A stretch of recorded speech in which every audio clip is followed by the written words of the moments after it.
personas. Y son yo creo que sí. Rocío Monasterio. Estoy de acuerdo en parte con Meli. ¿No? De todo lo que se puede hacer, pues también cosas. Pero sí que es verdad que todos los partidos sí que han intentado... Bienvenidos, toledanos, toledanas, o de donde quiera que seáis, al episodio 24 de Toledaneando, que lo hemos titulado La guerra ruso-ucraniana.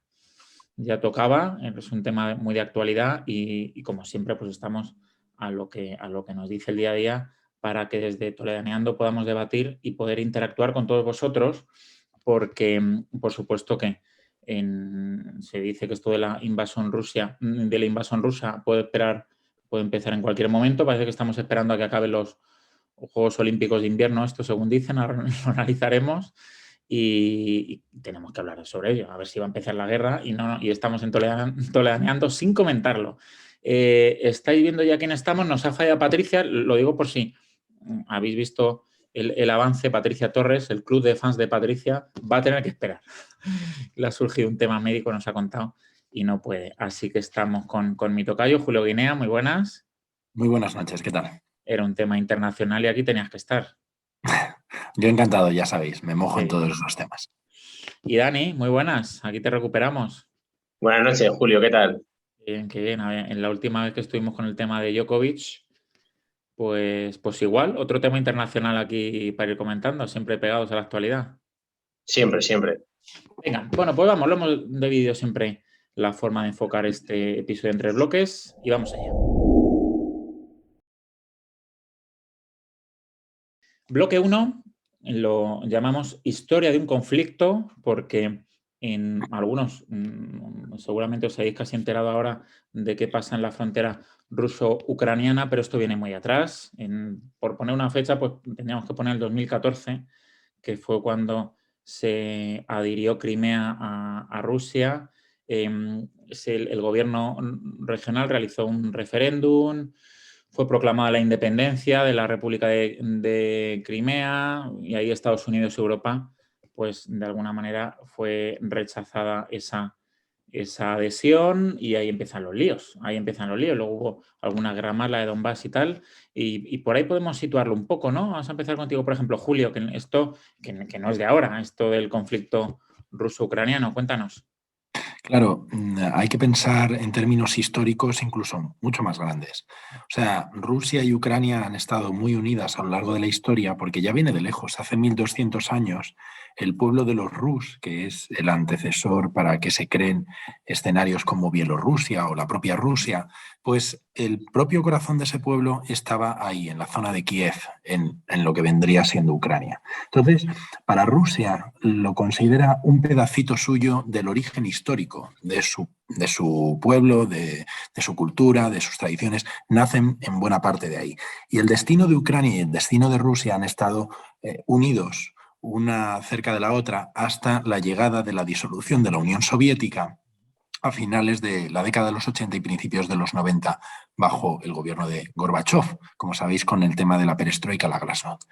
Entonces, estamos hablando de que Ucrania ya a partir de ahí, con la disolución de la URSS, comienza su aventura por separado y había partes de su territorio que habían sido cedidos por la URSS. El caso de Crimea es uno de ellos, pero también estamos hablando de que, como es el segundo país después de Rusia, aquí, por lo menos en el escenario continental, el primer país más grande de todo el continente, hay partes que son rusófilas y que están muy conectadas a la historia y a la tradición de Rusia. Entonces, y que tienen una, digámoslo así, minoría dentro del país que sería rusa, pero que en esas regiones es mayoría, como es Crimea o como es la zona de Donetsk y Lugansk. Es precisamente donde saltaron las alarmas cuando el país, en un movimiento con anterioridad a 2014, se iba a aproximar hacia la Unión Europea con un pacto mucho más ambicioso de amplitud de comercio, de inversiones y demás. Bueno, pues en un giro dramático de los acontecimientos, el presidente que entonces estaba se fue a visitar a Putin y dijo, bueno, pues ya no firmo el acuerdo y nos ponemos en tus manos. Y se desataron unas protestas que fueron las protestas del Euromaidán y a raíz de las protestas del Euromaidán, pues se levanta un país roto de la noche a la mañana, porque estaba unido en esa extensión pues de una manera un tanto precaria. El sentimiento nacional es fuerte, sí, pero hay partes rusófilas que lo que hicieron fue rápidamente declararse independientes con ayuda rusa, proporcionándoles hombres y material.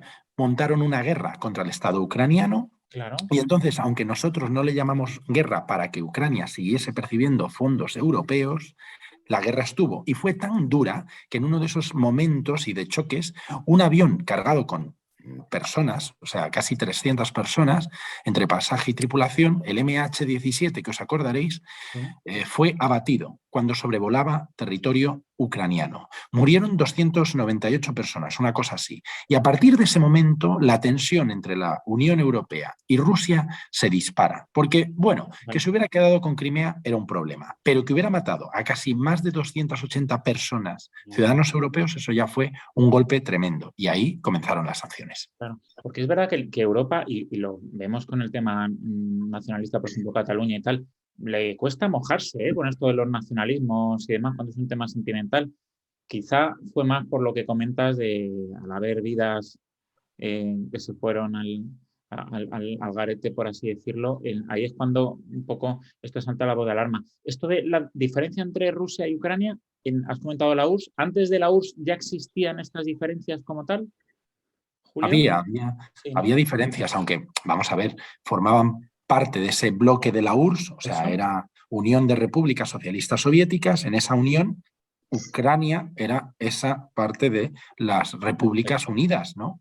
Unión de Repúblicas Socialistas Soviéticas. Pero en esa unión, pues hay una fractura cuando se disuelve la URSS y, claro, Ucrania adquiere su independencia. Una independencia que es como un juguete nuevo, que la va a emplear pues para en un momento bascular, si sus intereses piden acercarse más a Europa, pues se va a aproximar porque así lo considere más oportuno. Pero eso Rusia lo va a considerar como un gesto de agresión, el que se quiera poner en manos de la OTAN, una organización que hablaremos de ella a lo largo del programa, pero que lo considera como un elemento hostil a su seguridad. Y ese es el verdadero peligro, que Ucrania quiera acercarse demasiado a Europa y eso suponga una amenaza para la seguridad rusa. Ajá, pero vale, pues cuéntanos, Dani, este sentimiento un poco de adherirse a Europa, entiendo que vendría desde los gobiernos de Ucrania, pero luego se fueron a ver a Putin. ¿Cómo?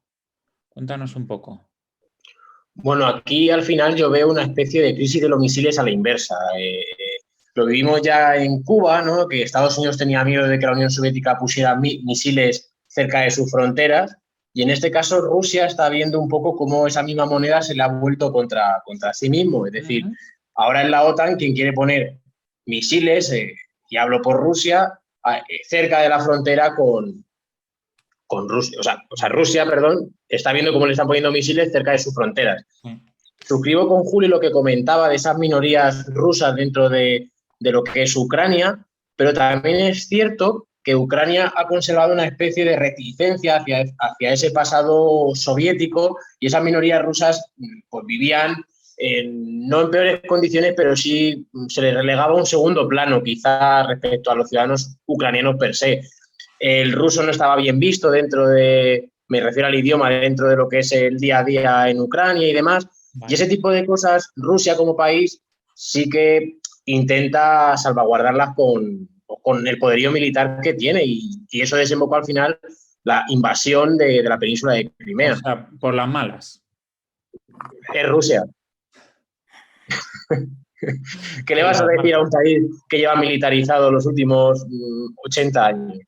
Claro, pues mira, ahora que abres ese debate, vamos a avanzar un poco porque la gente lo entienda, porque es verdad que cuando cayó el muro de Berlín, de alguna manera Rusia se democratizó un poco. De hecho, Boris Yeltsin llegó al gobierno con una plataforma democrática, que la llamó incluso, ¿no? Él se salió de lo que era el Partido Comunista en su día.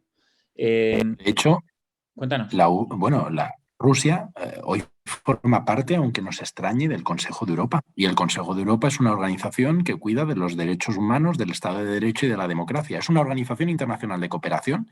Y ya vemos lo precaria que es la organización por lo de la guerra entre sí. Azerbaiyán no ha tenido problema para entrar con su vecino a propósito de Nagorno-Karabaj. Y Rusia, que dice ser amante de la paz, aunque no mantiene la pena de muerte, pero no le importa matar a plena luz del día en un puente en Moscú a opositores políticos, pues dice ser amante de la paz y de la democracia, pero luego los hechos, que son las buenas razones que nos dan a entender de que en realidad no es tan amante de la paz, pues nos manifiestan lo contrario. Entonces, habría un poco que ajustar dentro de esa organización las tuercas para que Rusia se comportase de acuerdo a la democracia, a los derechos humanos, al Estado de Derecho, y no actuase por la vía de hacer esos movimientos con los militares, llevándolos hacia la frontera y provocando un pico de tensión en el escenario europeo.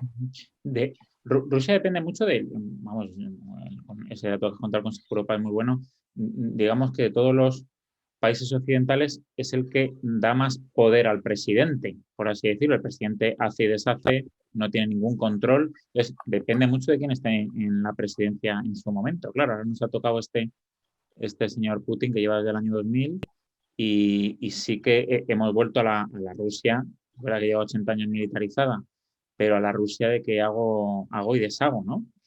O sea que habría que hacer una nueva constitución, pero claro, ¿quién hace esa nueva constitución? Claro, pero más allá de hacer una nueva constitución hay que mirar Rusia, que aunque no vive bajo el sistema de los zares, pues Putin es un nuevo zar en el siglo XXI. Xi Jinping no vive bajo el sistema del imperio, pero China es un imperio de un mandarinato casi tradicional y Xi Jinping está al frente, o sea, sería el nuevo emperador. O sea, estamos hablando de bloques geopolíticos enormemente poderosos que la autoridad está centralizada en un único polo. Y a diferencia de las democracias donde está compartimentado entre check and balances, pues ellos allí no. Putin, que ha cedido en algunos momentos el poder con Medvedev, pues ahora ha reformado la Constitución y adelante va a tirar otros años. No tiene por delante algún resquemor de decir voy a tener que apartarme del poder. Para nada, controla absolutamente todo, las jerarquías, la seguridad, la información, la vigilancia, lo tiene todo atado y bien Emite atado. decretos como él quiera, que, verdad que en las democracias europeas también se hacen decretazos, pero aquí es que hace y deshace como quiere y bueno, cuando se van a elecciones pues es una risa, claro. Dinos, Dani. Y luego, aparte de ello, también tenemos que atender a un fenómeno de polarización. Tenemos el eje Rusia-China, que es que recuerda mucho a la Segunda Guerra Mundial. Por un lado tienes el eje Rusia-China, que ya es casi todo el continente asiático, si sumas a los dos, quitando pequeños países que para China pues, son enemigos menores. Y luego la otra parte de esa polarización sería el eje Estados Unidos-Europa. Es decir, al final estamos en una especie de no es una tercera guerra mundial per se, pero sí que tenemos dos regímenes muy polarizados. Y Europa al final se ha quedado allí en caballo de nadie, no sabe si elegir irse al lado de Estados Unidos o irse hacia el lado de Rusia, porque tenemos ciertos recursos en este caso económicos que dependemos de ellos, como puede ser el gas, pero a la vez también tenemos tecnología que dependemos principalmente de Estados Unidos. Entonces, la pregunta es, ¿Europa debe, sí, bien dicho, acercarse más a Rusia o acercarse más a Estados Unidos? O sea, esa es una pregunta que creo que a nivel europeo deberíamos de plantearnos muy seriamente, porque al final el aliado que elijamos ahora nos va a repercutir mucho de aquí al futuro, y más viendo que China superará a Estados Unidos como primera potencia mundial.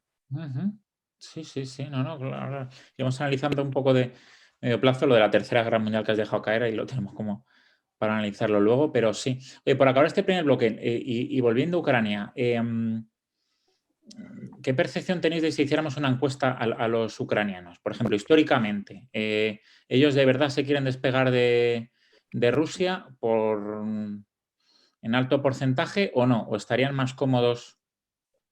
¿Cómo lo veis? Pues el desapego con respecto a Rusia es posible que de un tiempo a esta parte sea una realidad, porque lo están viendo como un elemento que amenaza su propia integridad. Pero es un quiero y no puedo, porque no pueden despegarse completamente de un país que les suministra absolutamente en términos energéticos todo lo que es el consumo, el gas, el petróleo, todos los elementos que facilitan la vida de esa sociedad, y hablemos de las fuentes de energía, son prácticamente rusas. Con lo cual, a no ser que en ese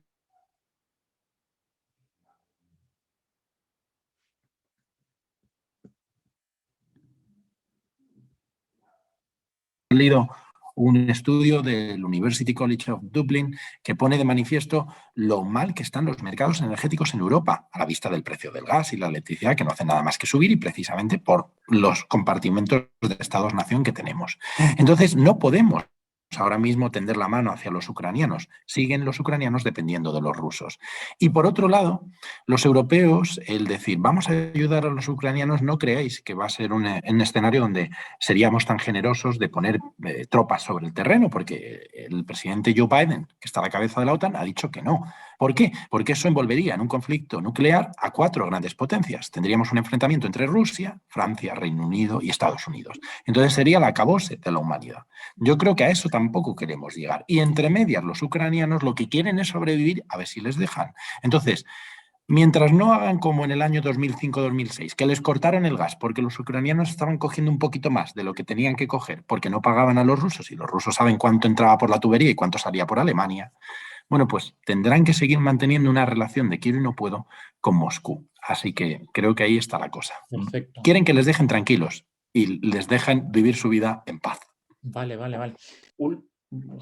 Antes de pasar al siguiente bloque, como quiero que en el siguiente bloque analicemos la situación de ahora, a nivel europeo, y yo que he trabajado con el mundo militar, en el tema logístico y demás, se lleva barajando mucho tiempo el concepto de hacer un ejército europeo como concepto, que no es fácil, porque es verdad que las defensas de seguridad de la Unión Europea pues no son tan claras. Hay una agencia de defensa europea, que yo he estado alguna vez ahí en Bruselas, y se hacen algunos estudios y demás. Pero sí que es verdad que llevaban tiempo atrás tropas de distintos países europeos, España, Francia, Italia y demás, agrupándose, lo que es la zona, esto como ha trascendido, no es nada confidencial, la zona de Letonia y demás. Veían ver las orejas al lobo, entiendo, con este tema, ¿no?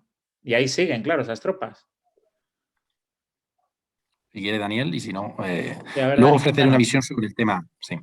Bueno, es una zona que siempre ha tenido conflictos. Si no recuerdo mal, Finlandia tuvo ya una pequeña guerra con Rusia también.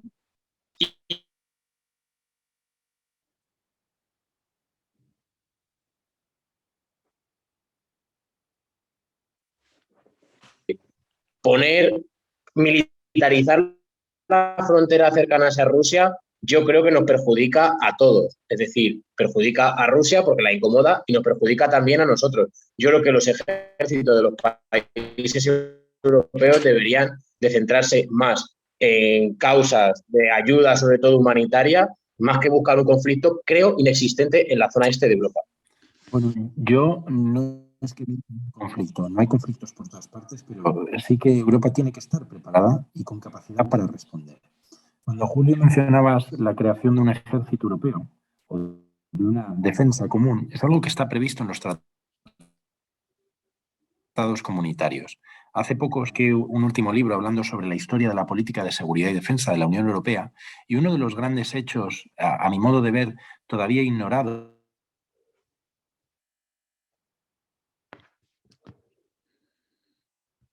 estas aguas tan ajetreadas, sin un ejército europeo. Tenemos 27 ejércitos coordinados, diréis. Bueno, han hecho algún ejercicio conjunto, si es que hay prácticas, pero no funcionan como un auténtico ejército europeo. Estamos hablando que los europeos intentaron diseñar un ejército europeo bajo el plan Pleven en la década de los 50, pero no triunfó.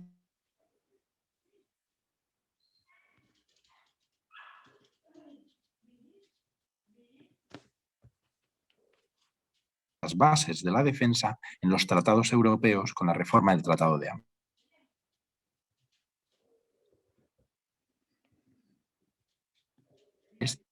Y cuando los Estados Unidos nos han apretado las tuercas de que tenemos que pagar más a la OTAN, los líderes europeos han dicho, pero ¿para qué pagar a la OTAN si los beneficios los lleva Estados Unidos? Montemos nosotros nuestro propio sistema. Uno de los defensores más fuertes ha sido Macron. Pero Macron ya está en horas bajas porque se tiene que presentar a la reelección y no sabemos si va a tener la capacidad suficiente para revalidar su mandato. Ojalá que sí, pero si no, tendríamos un problema porque no sabemos quién se sentará en el Palacio del Elíseo. Y otro de los problemas, aparte de que no tenemos defensa común, es la ausencia de una política exterior verdaderamente común. Claro. Porque a Borrell no le están llamando para hablar en Moscú. Está pasando que si Scholz, está hablando Macron, están hablando los jefes de Estado y de gobierno. pero no tenemos una voz fuerte en política exterior. Y lo que carece, que decía Daniel, que necesitamos pensar qué tipo de alianzas debemos realizar, debemos tener para eso una voz firme en política exterior y unas alianzas que estén pensadas en clave europea, pero no en clave de diálogo entre 27 ministros de Asuntos Exteriores que tienen que dar la unanimidad para decidir qué alianza hacen, sino que sea un enfoque puramente europeo, no un enfoque egoísta de 27 ministros pensando en qué es lo mejor para su país, y si no es lo mejor para su país, bloqueo, y entonces no hacemos nada a nivel internacional. Y por eso Putin no ha querido llamar ni oír hablar de la Unión Europea, porque no la considera un actor válido para hacer una distensión en este escenario. Y eso es el verdadero drama que tiene ahora mismo Europa. Si la exministra de Asuntos Exteriores, Arantxa González Laya, publicaba hace 2 días una tribuna en El País que hablaba de que Europa necesita tener mayor capacidad de actuación en un escenario de globalización, interdependencia y de retos, pues evidentemente para eso requiere de una reforma sustantiva de los tratados, y espero que este escenario de crisis en Ucrania nos lleve a los europeos a pensar verdaderamente acerca de ese futuro de la seguridad y la política exterior. Sí, hacer un poco la necesidad de virtud, es verdad. Vale, pues me quedo con el concepto, Julio, de que hay que rearmarse. Quiero decir, aunque nos salga a todos a veces un poco la vena pacifista de joder, a estas alturas de la película que tengamos que estar ahí mirando a Rusia, el malo y tal. Sí, ¿eh? A ver, Dani, ¿qué ibas a decir? Sí, que apuntar y preguntar también a Julio. Al final esa no llamada Borrell es una forma de deslegitimar a la Unión Europea de este procedimiento.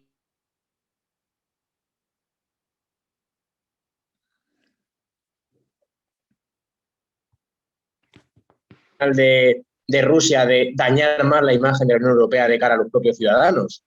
Dañarla y basarse en una estrategia en una negociación selectiva, obtengo más de cada una de las partes por separado. Es lo que han querido desde siempre, desde fuera, negociar con los jefes de Estado y de Gobierno por separado, antes que todos en uno, hablando al unísono desde la esfera de la Unión Europea a nivel de comisión, por ejemplo, que sería el gobierno comunitario. Pues no, han preferido optar por la vía de los gobiernos. Y eso lo ha hecho China para dividir y vencer. Lo ha hecho Rusia para dividir y vencer.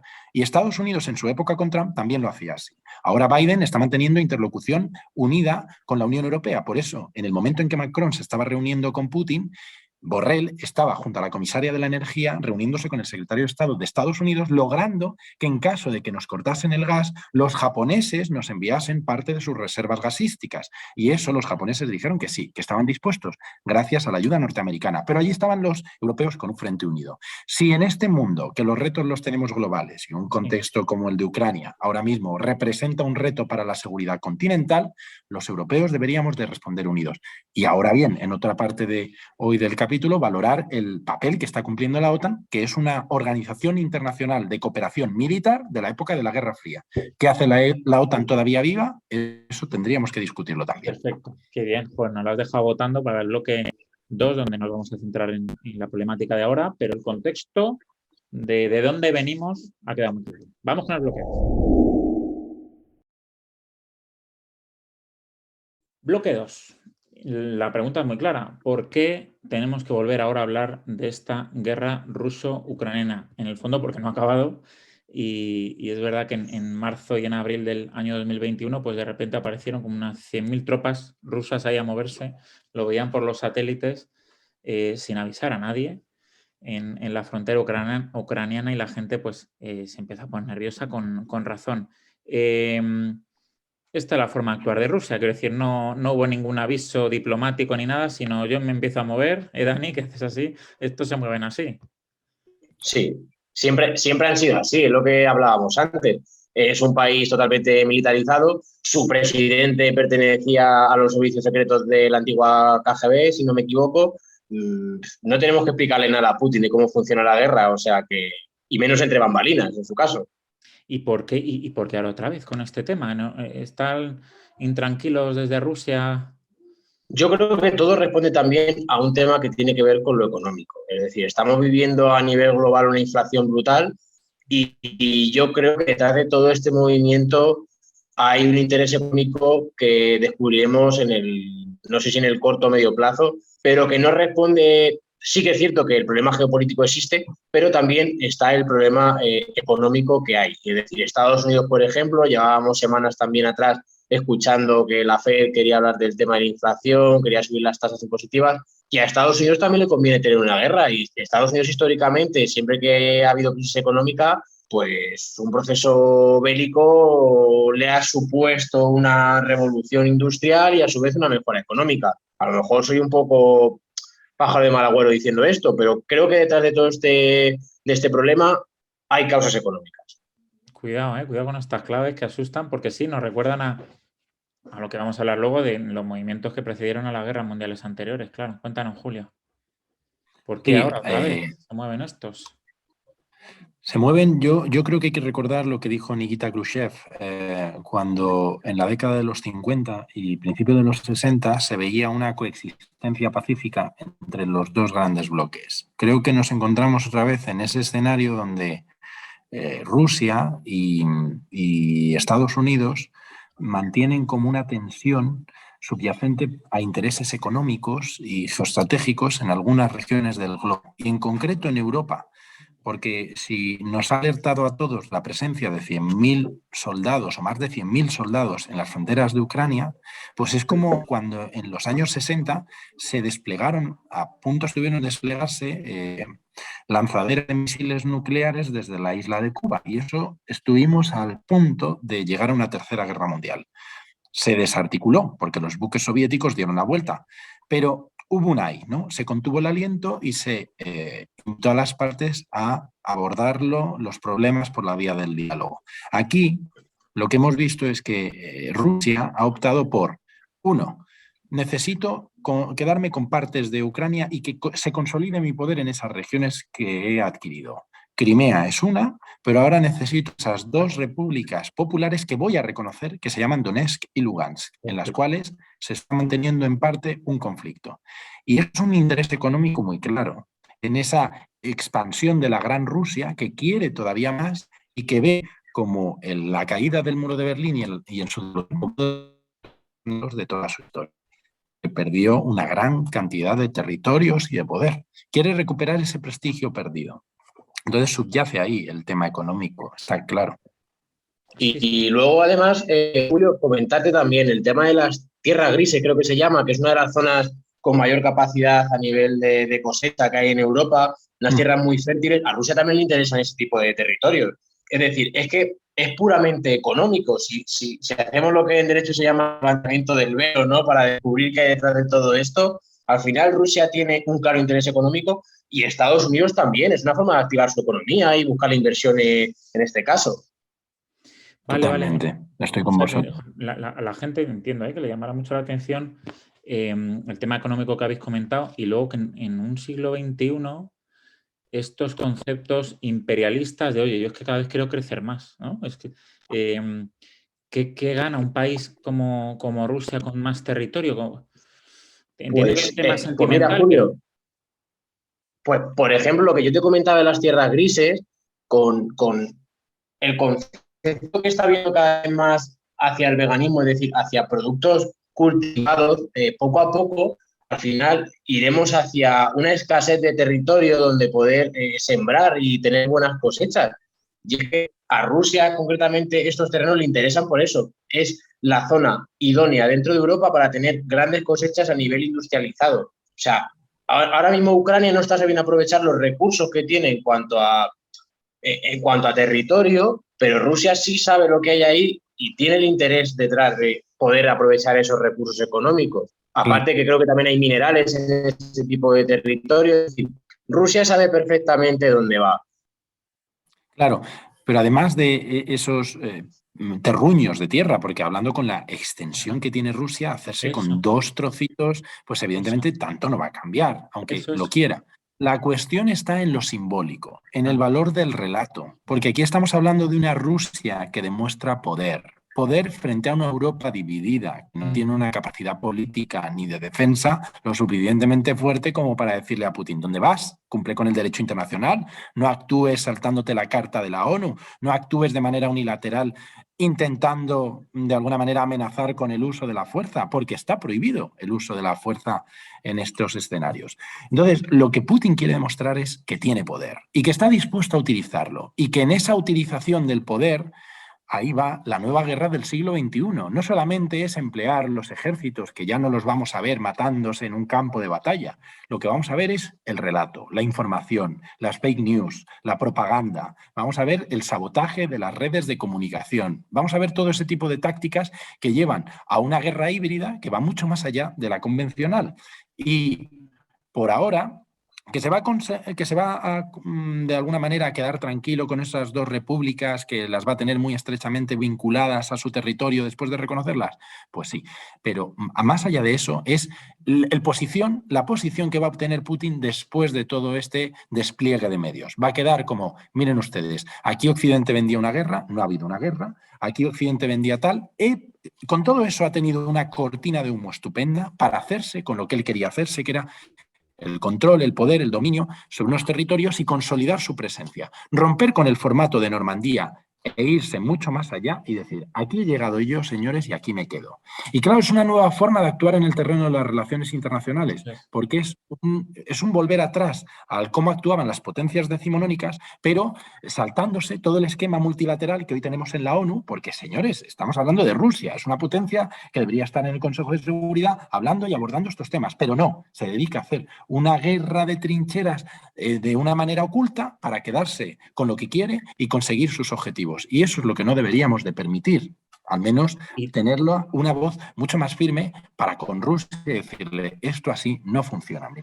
¿Y tiene necesidad Rusia de demostrar el poder que tiene? Que decir, yo creo que a nadie se le escapa que Rusia lo mejor es no tocarla mucho. No sé, ¿qué ha cambiado para que ahora en este escenario ellos digan, no, por si acaso, con el tema de Estados Unidos y tal, yo necesito aquí demostrar que soy fuerte, porque ahora es cuando vamos a empezar cómo se han ido rearmando también en Rusia, claro, ahora es cuando lo vamos a ver. ¿Necesidad eso en un siglo XXI? Claro, yo es que voy a esas preguntas que la gente las ve decimonónicas, como comentas, Julio, claro. No sé, en vuestra opinión. Pues Si sí, tampoco... Daniel, comenta tú, luego yo doy la opinión. En mi opinión, al final, este movimiento de Rusia responde a seguir los pasos de China. Es decir, Rusia no quería quedarse como el hijo pequeño de China y ha dicho Rusia, aquí estoy yo y encima soy compañero de... Además que es que es el mejor aliado que puede tener China a nivel territorial y a nivel político. Comparten todas las bases. Al final son dos regímenes muy similares en la actualidad. Es decir, yo creo que responde a eso. Pero por otro lado también opino que Estados Unidos lo está haciendo muy mal en contraposición de esas fake news, de esos bots que tiene Rusia.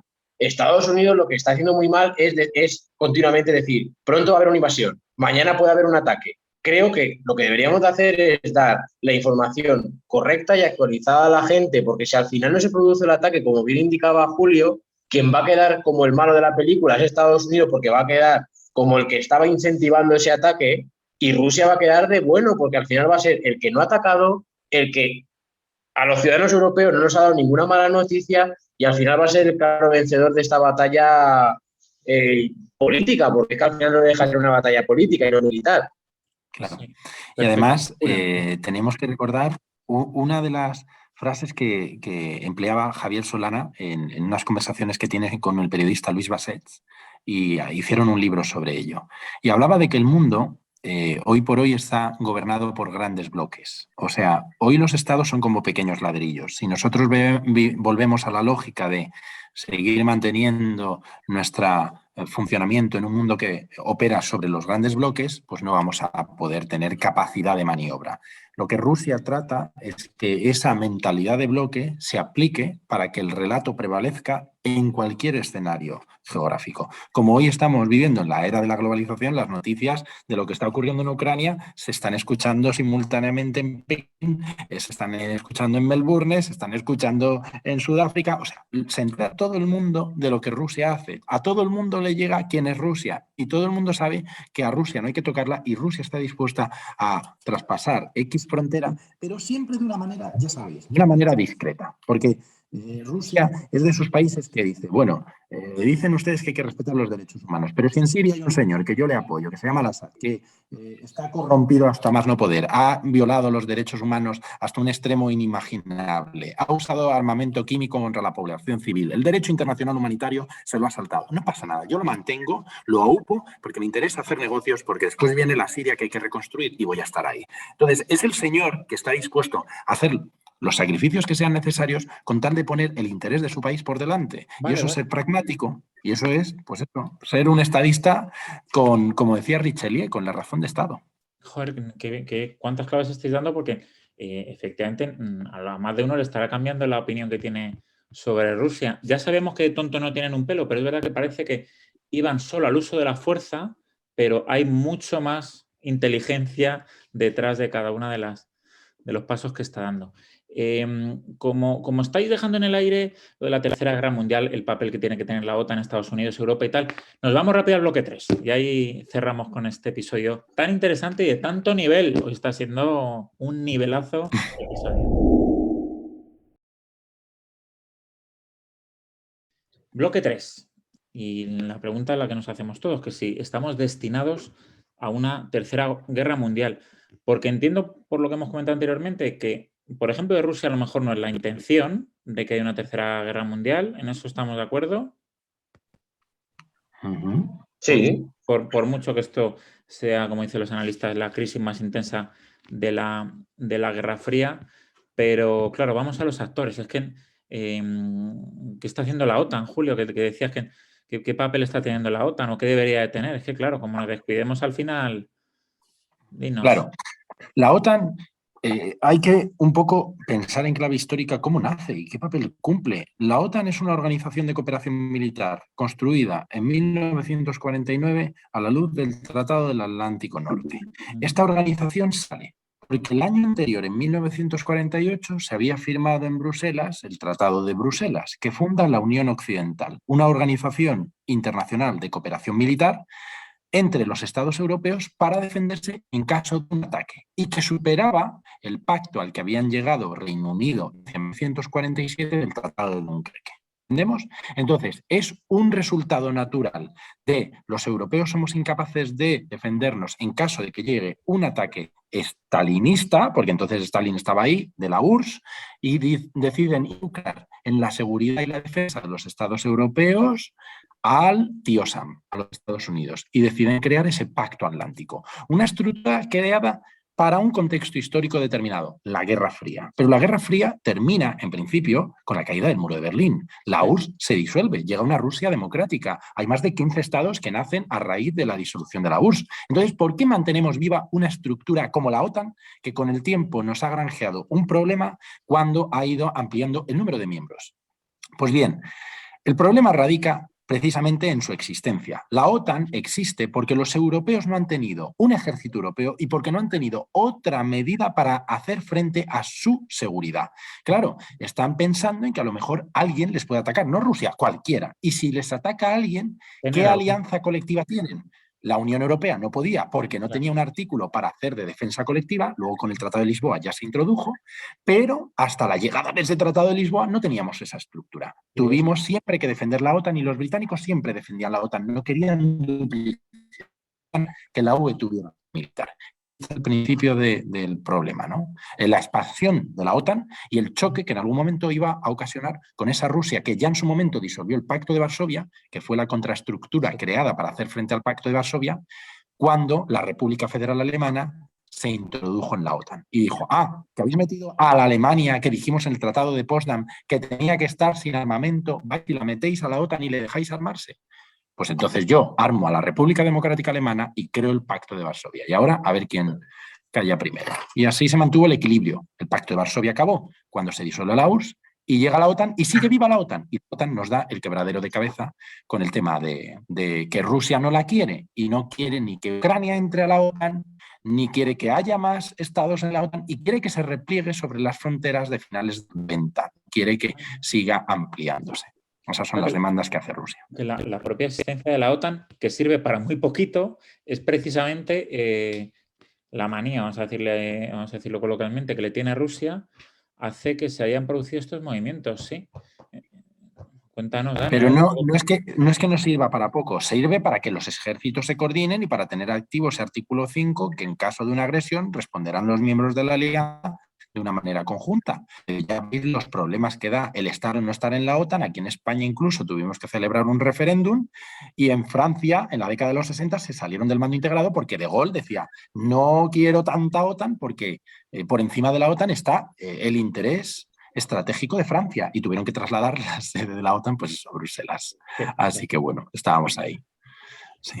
Cuéntanos, O sea, Dani, porque los movimientos aquí que está viendo, claro, a nivel de la OTAN están siendo, vamos, nos están dejando todos con el culo al aire, porque solo se hace como una campaña de propaganda, entiendo, ¿no? De qué malo Rusia, Así es. pero no estamos sabiendo actuar con inteligencia. Cuéntanos.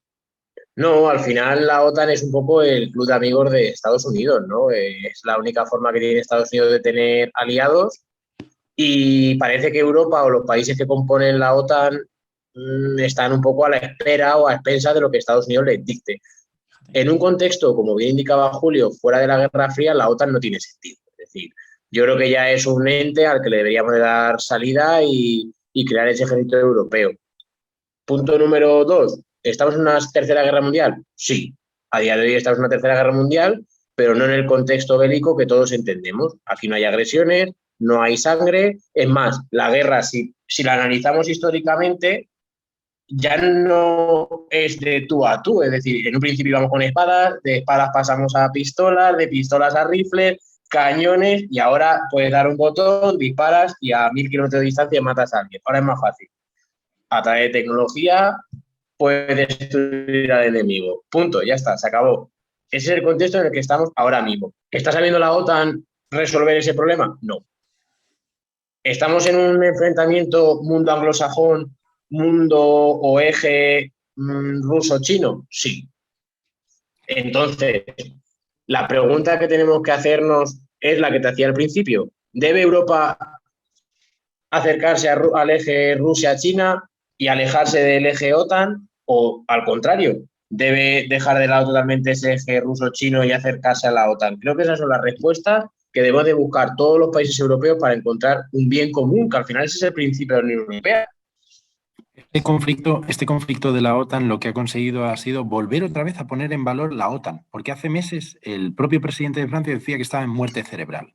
No hacía nada más que falta que un conflicto para que la OTAN volviese otra vez a salir de la UCI y tener capacidad para decir, tenemos sentido, hay que seguir alimentándola, hay que seguir dándole fuerzas. Vale. Pero esto beneficia realmente a los Estados Unidos. Si nosotros seguimos alimentando esa máquina, con el tiempo nos alejaremos de Rusia. Rusia se echará en brazos de China y eso no nos conviene. Además, tenemos que mantener un equilibrio entre lo que es nuestro aliado tradicional atlántico, pero también sabiendo que nuestro gran partnership es mantener a Rusia aliada de los intereses europeos, porque ya os digo, ese nuevo eje del mal que supondría Putin-Xi Jinping, pues sería demoledor si en el futuro quisieran ir a una mayor imperialización del mundo. Por ahora, China no ha dado muestras, pero ¿cómo que no? Si están actuando como quieren en el mar del sur de China, construyendo islotes y actuando de una manera hostil con todos los pequeños estados archipelágicos. O sea, estamos hablando de una China que no se contenta con sus fronteras y el día de mañana va a dar un salto y va a pegar un mordisco a Taiwán. ¿Y qué le vamos a decir cuando China se coma a Taiwán? Si no se lo dijimos a Rusia cuando se comía Crimea. Pues no tendremos ni la legitimidad, ni la capacidad, ni la altura política, ni moral para hacer lo que tendríamos que haber hecho, que es haber frenado estos acontecimientos. Pero en algún momento, si el mundo sigue como está funcionando, donde no se respeta la palabra de la ONU, donde a nivel político y geopolítico la UE es irrelevante, pues los grandes gigantes harán y dejarán de hacer lo que quieran. Y serán la Casa Blanca y el Kremlin los que decidan hacia dónde van las relaciones del contexto global. Pero haciendo alusión a eso que indicabas, que decía Macron que la OTAN estaba en muerte cerebral, históricamente hemos visto cómo Estados Unidos se ha autoatacado para provocar una guerra. Lo vimos los españoles en 1898 en Cuba. Sí. Simulan un ataque, ahí está, o sea, simulan un ataque para provocar un conflicto bélico. Y así volver a resurgir su economía. Es que, o sea, Estados Unidos lleva haciendo esto históricamente le ha funcionado siempre, es su estrategia, es su forma de verlo. Al final van a hacer bueno a Donald Trump, que al final no entró en ningún conflicto bélico durante su mandato. Y había incluso gobernantes en los Estados miembros de la Unión Europea que lo que necesitaban para recuperar la popularidad que habían perdido era una guerra, porque el señor Boris Johnson, que estaba asediado por los debates en torno a sus fiestas en el 10 de Downing Street, pues resulta que lo que necesitaba era quitar de en medio toda esa conversaciones menor porque hubiera salido con una botella de champán y 4, pues no sé, escarlatinas así, en plan, eso, gorritos de fiesta, pues que hablásemos de lo que era importante, un tema bélico, lo que fuese. O sea, yo creo que hay que dejar de frivolizar con el tema de la guerra. La guerra no beneficia a nadie. Ya lo dijo Beck en su obra de Madre, Coraje y sus hijos. Nadie gana, incluso en los momentos donde uno piensa que puede vender mercancías, mercaderías, puede conseguir beneficio, al final la guerra solo siembra destrucción, odio, y lo que hace es abrir un escenario de enemistad entre los pueblos. Y hay que trabajar por lo que decía Saint-Exupéry, que lo más bonito que tienen los hombres es trabajar por la unidad del género humano. Y creo que eso es una de las lecciones que podemos aprender de la Unión Europea, un proyecto basado para unir más estrechamente los pueblos de Europa. Pues eso es lo que hace falta, que Rusia el día de mañana, en vez de alejarse de Europa, se una a la UE. Se podría hacer, ojalá, cuando llegue un gobierno más proeuropeo, pero... Esas conversaciones que estamos viendo, estas fotos con la mesa inmensa de Macron con Putin, conoces el tema político, estas relaciones bilaterales, ahí esas conversaciones, lo que lo vemos desde fuera, ¿ahí se avanza algo? ¿Se hablarán cosas importantes o...? Pues eso es simbología pura. O sea, demostraron a que sí, Daniel. Demostraron lo enormemente separados que están en posiciones. No era por coger o no coger el COVID, sino realmente para escenificar, porque esto es todo un teatro. O sea, tienes que mostrar al mundo cómo están las posiciones. Y todo el mundo se quedó asombrado lo pequeños que eran, en vez de haber creado un ambiente íntimo, más privado, más en un escenario donde se viera a Rusia entendiéndose con Francia. No, una mesa de 3 metros. Ojo. ¿Qué queríamos dar a entender? Pues como cuando el presidente de Checoslovaquia quiso hablar con Hitler y le hizo llegar a la estación, no le recibió ni la banda con el himno, le trataron de mala manera, como a Macron el otro día en el aeropuerto, llegas al palacio, te hacen atravesar no sé cuántas salas, llegas exhausto delante de Hitler y Hitler te dice lo que quiere y lo que va a hacer, y te va a hundir y te va a humillar. Pues Putin es una especie de plantea esa escenografía con el ánimo de trasladar al otro líder en qué posición se encuentra. Y se encuentra a años luz de donde él está. No acerca posiciones. Igual que el Sofagate, pues también, mostrando los hombres en el sofá y la mujer en el lateral. Es una escenificación de dónde, quién manda. Si manda en este caso los hombres, pues están en la frontalidad de la foto. Y si hay una división, hay una gran división, ¿no?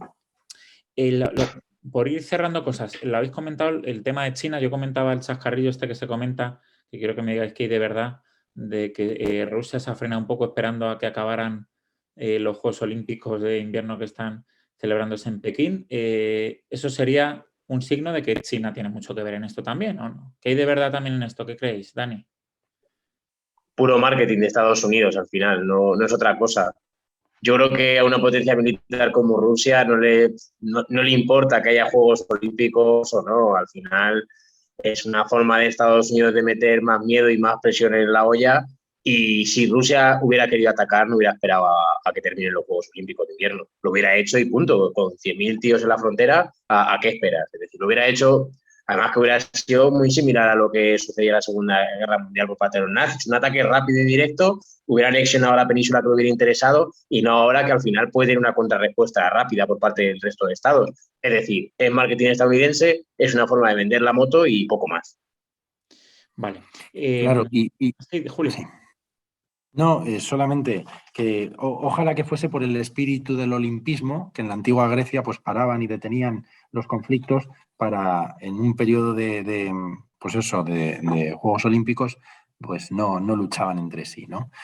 Creo que detrás de esto es todo un escenario de movimientos como si fuera una partida de ajedrez donde hay mucha apariencia entre medias y Rusia en principio no va a invadir Ucrania. Ha hecho todo este gran movimiento y teatro de tropas para manifestar pues realmente un interés por una región en concreto que a la cual se va a quedar, de hecho. O sea, la República Popular de Donetsk y la República Popular de Donetsk y Lugansk, pues ya se queda con ellas. O sea, ya son de Rusia. Se las ha reconocido, va a ser un país que sus miembros van a tener, sus ciudadanos van a tener pasaportes rusos. ¿Qué más queremos? Van a tener policía, energía. Aparte de eso, Julio, también indicar que al final a los ucranianos les está generando un sentimiento nacionalista, es decir, es que no hay mayor fuerza nacionalista que sentirte atacado por otro país. Es decir, un país que a lo mejor le faltaba esa identidad nacional, ahora la está empezando a adquirir. Sí. No hay nada más fuerte que un ataque frente al exterior, como en 1808, el ataque frente las tropas napoleónicas, pues eso hace que surja un levantamiento, y eso es lo que dice Álvarez Junco, que de ahí nace la idea todo del relato identitario nacional español. Y luego en el siglo XIX se intenta un poco, pues eso, las élites trasladarlo a una ciudadanía para que entiendan que pertenece a un colectivo, que es el pueblo español. Pero bueno, cuesta. Pero en escenarios como este, dale. Vale. O sea, en plan quiniela, Julio, dices que bombardeo como tal no lo vamos a ver. O Rusia por lo menos no tiene ninguna intención de que hayan ataques a la fuerza. No, con mostrar los colmillos, Rusia ataca por la puerta de atrás. Yo creo que ahora en un escenario de guerras híbridas, Rusia no le interesa quedar como el malo en este escenario de me he saltado la Carta de la ONU, apostado por la violencia, entro e invado una parte, un sector de Ucrania, porque ahora va a invadir todo, no es en teoría su plan, sino sería para una parte, pero ya se lo va a quedar, lo va a reconocer dos repúblicas, ya tiene Crimea, ¿qué más queremos? O sea, repúblicas más adicionales, no, o sea, Rusia ya es grande de por sí, lo que quieres demostrar es el poder que tiene, no creo que vaya a haber invasión. Dani, ¿tú cómo lo ves? ¿Que Rusia no va a montar aquí el...? No va a montar el pollo, y lo que yo veo extraño es que todavía no hay una pequeña escaramuza, es decir, no va a haber conflicto porque se podría haber dado una pequeña escaramuza, un tiro suelto, que suele pasar muchas veces y suelen ser los que desembocan conflictos armados. Pero es que en este caso no se ha dado para que veas el control tan exhaustivo que tienen las dos partes en este proceso bélico. Entonces, lo que te decía antes, visto que no ha habido ninguna pequeña agresión hasta ahora o ninguna pequeña invasión, dudo mucho que vaya a existir, a no ser que estos particulares, estos civiles armados que hay en Ucrania sueltos, estas señoras mayores de 80 años con el subfusil de asalto por las calles, se junten un día y sean ellas las quemadas en Rusia. O sea, ese sería a lo mejor casi el conato de un humorístico, es lo único que podría suceder. Porque por parte de un Estados Unidos que dice, oye, que yo no reconozco estas adhesiones de Crimea a Rusia y tal, esto no es Irak. Quiero decir, no se atrevería nunca Estados Unidos a... ¿Cómo lo veis? ¿A acceder? ¿En qué sentido? No, que montar ahí un conflicto bélico por parte de Estados Unidos. No es un escenario donde ahora mismo le interese meter tropas. Es que si estamos hablando de crear un cinturón de contención alrededor de Rusia, eso Rusia lo vería como un gesto hostil. Entonces, llevar y trasladar tropas al territorio ucraniano supondría un gesto hostil hacia Rusia. Y Rusia eso no lo quiere, o sea, no quiere ni que Ucrania entre en la OTAN, ni que haya tropas de la OTAN desplegadas en Ucrania, ni nada que suene a reforzar el marco de seguridad de ese país con fuerzas occidentales. En todo caso, lo que tendríamos que movilizar son los esfuerzos de la OSCE, la Organización de la Seguridad y Cooperación en Europa, porque yo creo que ahí tiene un papel fundamental. De la conferencia de Helsinki salieron en un momento dado, en medio de la Guerra Fría, un compromiso de Rusia para con la seguridad en Europa y tratar de calmar las aguas diciendo, no, aquí no va a haber enfrentamiento por mucho que nos llevemos mal, que a veces parecemos críos, sino podemos abordarlo en un marco de una organización internacional. Y esta organización con sede en Viena creo que podría tener un papel también más importante para abogar por un espacio de seguridad donde Rusia se sienta cómoda, donde la OTAN no hostigue y donde la OTAN a lo mejor se repliegue un poquito para hacer que Europa pueda construir su verdadero proyecto de la defensa. Eso sería lo ideal para que en un momento dado la OTAN se desarticule, porque ya no sería necesario si la UE tuviera su defensa, pero para que eso ocurriese necesitaríamos un proyecto de aquí a 20 años y habría que comenzar desde ya. Un ejército europeo necesita tiempo y medios y Qué bien. voluntad política. Y no la Pues, habéis dado muchas claves. Yo creo que este episodio de Toledaneando vamos a tener que subtitularlo en varios idiomas por si le llega algún mandatario con cierto peso, porque, joder, habéis dado muchas claves. Yo creo que eso es muy interesante. Y a más de uno lo habéis dejado tranquilo, ¿eh? Que en el fondo, como estáis diciendo, parece que la campaña de marketing a veces desde Occidente es meter miedo y nada más lejos de la realidad si las cosas se hacen bien y con diplomacia. Que muchas gracias, Pero señores. nunca se sabe. No, cuéntanos, Se Julio. sabe. Y cierra ya, bueno. Ya que digo que nunca se sabe, nunca podemos tener por descontado que no va a ocurrir nada. Puede ocurrir, puede que la guerra salte, que las chispas salten, porque hay un elemento que no controlaremos, que a lo mejor una decisión irracional diga, pues adopto este elemento y vamos a la guerra. Así que hay que estar preparados incluso para ese escenario. No podemos descartar. Aparte que ambos bandos tienen milicias, ¿no? Rusia tiene una especie de brigadas internacionales y Ucrania también, que para mí son los peligrosos en este caso, ¿eh? Más que los ejércitos regulares de los países, sino esas brigadas internacionales que al final no dejan de ser mercenarios de guerra que van a sueldo. Totalmente. Que como pasó en el 1808 también, que salieron ahí las milicias españolas y tal. Sí, sí. Chicos, muchas gracias. Ya está muy entretenido, muy pedagógico y nos habéis dado muchas claves, como siempre. Cuidaros mucho, Julio, Dani. Igualmente. Un placer. Igualmente, Julio. Bueno, no os quejaréis, amigos de Toledaneando. Un episodio de nivel para un tema muy importante, demasiado. Y estamos nosotros a veces en España hablando de minducias y cuidado con esto. Espero que os hayamos solucionado muchas claves. Abrazos, cuidaros. Hasta la próxima. Pero sí que es verdad que todos los